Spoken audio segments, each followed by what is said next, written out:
চলে আসলাম আপনাদের মাঝে আরও একটা নতুন রেসিপি নিয়ে। আজকে রান্না করে দেখাবো মশলাদার সরিষা ইলিশ। আসসালামু আলাইকুম, welcome back to my channel. সবাই কেমন আছেন? আশা করছি সবাই ভালো আছেন, সুস্থ আছেন।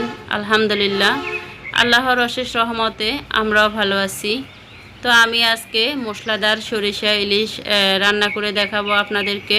দেখেন তো দেখতে কত লোভনীয় লাগছে না? তো এই লোভনীয় রেসিপিটি দেখতে হলে একটা লাইক দিয়ে ভিডিওটি দেখা শুরু করবেন, আর আমি আশা করব ফুল ওয়াচ দিবেন। তো এই তো এখানে আমি 4টা ইলিশ মাছ বাজার থেকে কিনে নিয়ে আসলাম।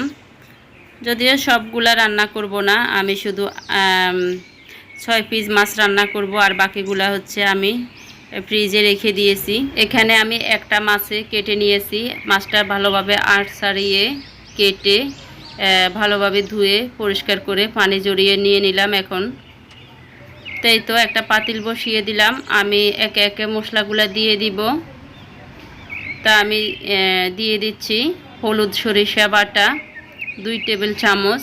এগুলা হচ্ছে আমি কাঁচামরিচ আর একটু লবণ দিয়ে বেটে নিয়েছি পাটায়। 2 টেবিল চামচ হলুদ সরিষা বাটা দিয়ে দিলাম। দিয়ে দিলাম হাফ চা চামচ রসুন বাটা। দিয়ে দিচ্ছি 1 চা চামচ হলুদ গুঁড়ো। দিয়ে দিলাম এখন হাফ চা চামচ লাল মরিচের গুঁড়ো। এখানে হচ্ছে আদা বাটা দেওয়া যাবে না, দিলে মাছের টেস্টটা নষ্ট হয়ে যাবে।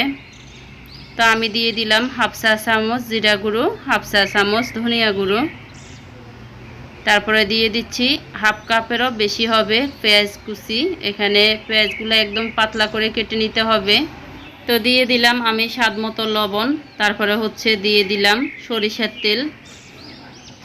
এই রান্নাতে কিন্তু মশলার ব্যবহার বেশি করা যাবে না। আপনারা একটা চা চামচ দিয়ে মেপে মেপে আপনারা মশলাগুলো দিবেন।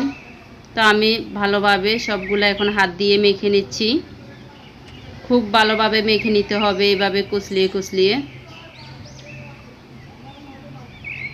তো এখন দিয়ে দিচ্ছি কাঁচামরিচ ফালি 6টি। মরিচগুলা আমি ফালি করে নিয়েছি। তো মরিচগুলা দিয়ে আমি আবারও ভালোভাবে মেখে নিব মশলাগুলা। তো আমার মাখা হয়ে গেছে মশলাগুলা। এখন হচ্ছে আমি মাছগুলা দিয়ে মাছগুলার গায়ে মশলাগুলা ভালোভাবে লাগিয়ে নিব। উল্টিয়ে পাল্টিয়ে এভাবে মশলাগুলা ভালোভাবে লাগিয়ে নিতে হবে। তো আপনারা যারা স্প্যাম কমেন্ট করেন ভিডিওর নিচে এসে, তাদের উদ্দেশ্যে বলতেছি, আমি প্রতিটা ভিডিওতে বলি আপনারা স্প্যাম কমেন্ট করবেন না। সাবস্ক্রাইব করেছি, বন্ধু করেছি, আপনিও আসবেন, তারপরেও আপনারা হচ্ছে বারবার এই কমেন্টগুলো করে যাচ্ছেন। এই ধরনের কমেন্ট যারা করবেন আমি কমেন্টগুলো ডিলিট করে দেব, আর হচ্ছে আমি আপনাদেরকে বন্ধু করব না, আমি বলে দিলাম। আর কিছু কিছু মানুষ আছে বন্ধু করার পরে আর আসে না। তো ওই ধরনের বন্ধু আমার দরকার নাই। আপনারা দয়া করে আমাকে বন্ধু করবেন না এরকম করলে। তো এখন আমি হাফ কাপেরও বেশি দিয়ে দিলাম পানি। দিয়ে আমি 20 মিনিটের জন্য ডেকে রাখবো, রেস্টে রাখবো আর কি। এই তো দেখেন 20 মিনিট হয়ে গেছে। এখন হচ্ছে আমি চুলাটা জ্বালিয়ে দিলাম। এখানে হচ্ছে আমি আরও একটা ডিভাইস দিয়ে ভিডিও দেখতেছি। একদিকে রেসিপি বানাচ্ছি আর একদিকে ভিডিও চালু করে রেখে দিয়েছি আরও একটা মোবাইলে। এভাবে আমি ভিডিও চালু করে রেখে দিই, একটা লাইক দিয়ে পরে হচ্ছে কমেন্ট করে দিই।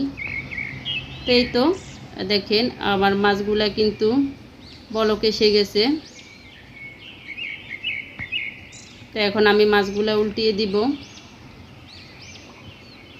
মিডিয়াম আছে আমি কিছুক্ষণ রেখেছি, যখন বলক এসে গেছে এখন হচ্ছে আমি চুলার আঁচ একদম কমিয়ে দিব। এভাবে আমি ঢাকা দিয়ে 10 মিনিট রেখে দিব। চুলার আঁচ একদম লো করে রেখে দিব। আপনারা যারা আজকে নতুন আমার চ্যানেলটি ভিজিট করছেন, আমার রেসিপিটি ভালো লাগলে চাইলে আমার চ্যানেলটি সাবস্ক্রাইব করে আমার পাশে থেকে যেতে পারেন।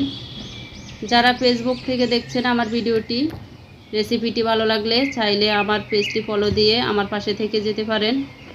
আর অলরেডি যারা ফলো সাবস্ক্রাইব করে দিয়েছেন তাদেরকে অসংখ্য ধন্যবাদ।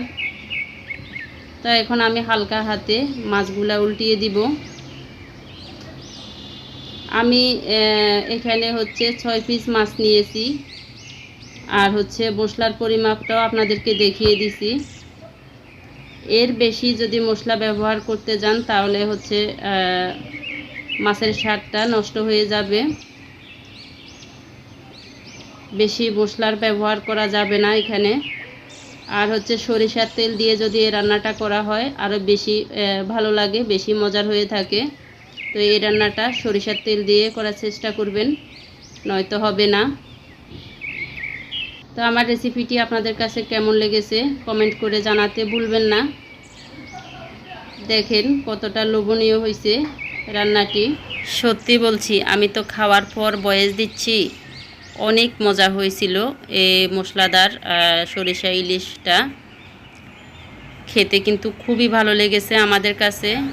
আর আপনারা দেখতে পেলেন আমি কিন্তু এই রান্নায় আদা দিই নাই, আদার ব্যবহারটা করি নাই। তো আপনারা আদা দিবেন না ভুলেও, আদা দিলে কিন্তু এই মাছের টেস্টটা একদম নষ্ট হয়ে যায়। আর হচ্ছে রসুন বাটা খুবই কম দেওয়ার চেষ্টা করবেন। আমি হচ্ছে 6 পিস মাছের মধ্যে আধা চা চামচ রসুন দিয়েছি, আপনারা দেখতে পেলেন। তো মশলার পরিমাপটা কিন্তু ঠিকঠাক রাখবেন, তাহলে আপনাদের রান্নাটাও খুবই সুস্বাদু হবে। তো এই তো আপনাদের সাথে আমি একটু আমার খাওয়াটা শেয়ার করলাম। আজকে এ পর্যন্ত। এতক্ষণ পর্যন্ত যারা যারা ধৈর্য ধরে আমার ভিডিওটি দেখছেন তাদেরকে অসংখ্য ধন্যবাদ জানাই। আবার নতুন কোনো রেসিপি নিয়ে আপনাদের মাঝে চলে আসব। সে পর্যন্ত সবাই ভালো থাকবেন, সুস্থ থাকবেন। আল্লাহ হাফেজ।